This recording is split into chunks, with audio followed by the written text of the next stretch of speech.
morning mga idol, ngayong umaga pupunta tayo sa isa sa pinakasikat na hiking spot sa Hong Kong, ang Lions Rock. At kung feeling mo familiar ito, dito mismo ang shooting location ni Catherine Bernardo at Alden Richards sa Hello Love Goodbye. Pero syempre bago natin harapin ang matinding akyatan, isang mahalagang misyon muna. Hanapin ang pagkaing babalance sa buhay natin. At ayun na nga, parang sign from the universe, just around the corner lang, nakita namin ang McDo. Syempre hindi pwedeng palampasin to. Let's see kung may laban ba ang McDo ng Hong Kong sa McDo ng Pilipinas. Mas malasa, mas sosyal, mas mahal, basta one thing for sure, food trip muna bago mapagod, bago mag-cardio. Kasi hiking na empty ang stomach, that's a nightmare waiting to happen.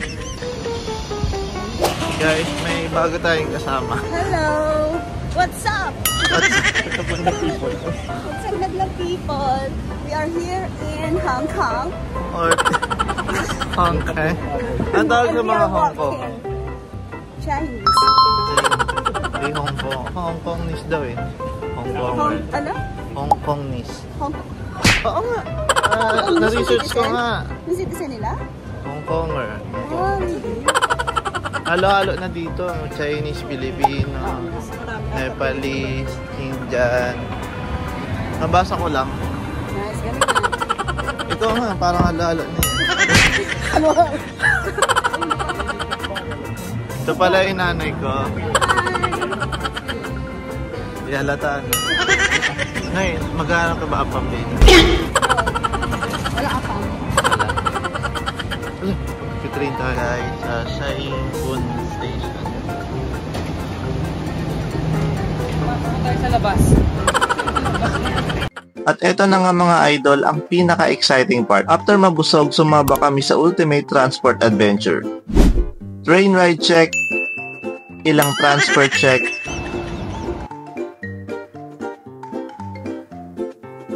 bus ride check. Pero hindi pa dyan natatapos mga idol, may paakyat pang lakaran bago namin marating ang entrance. At yes, entrance pa lang ng Lions Rock Country Park. 30 minutes. Guys, 30 minutes halakad. Paakyat. Warm up pa lang to pero ramdam ko na ang leg day. Hingal na. Parang nagsimula ka na sa video game pero tutorial stage pa lang pala. Pero laban lang kasi ang reward, epic views at isang buong chapter ng kwento para sa inyo. Let's go!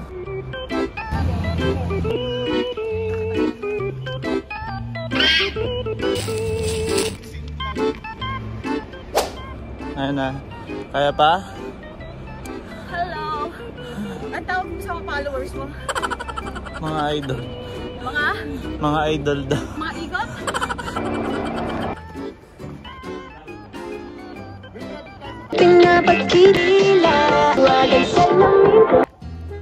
Magubad na tayo ng jacket. Pawis na. Lapit na tayo.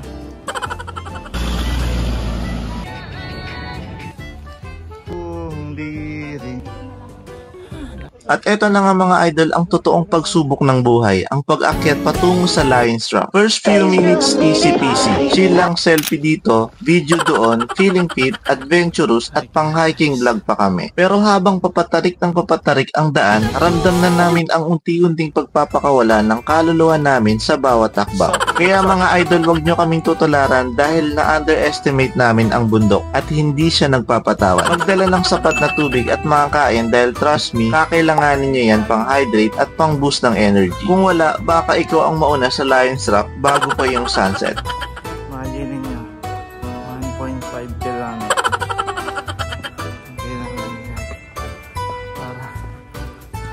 Dahil paakyat ng paakyat ang daan, halos kada 5 minutes may photo break kami. Kunwari picture taking, pero sa totoo lang, excuse lang yun para makapagpahinga. Ito na yung Lions.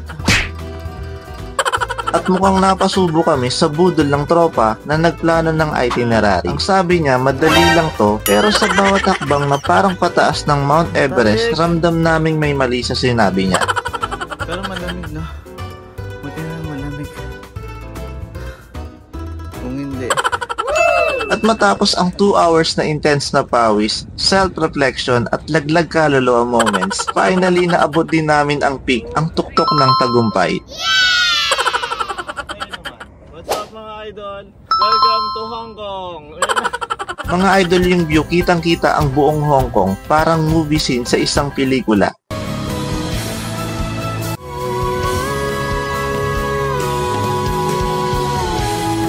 Lahat ng pagod, pawis at bakit ko nga ba to ginawa moments ay biglang nag-fade away. At syempre, hindi pwedeng walang pangmalakasang victory pose. Wow! Hintayin kita. Because ako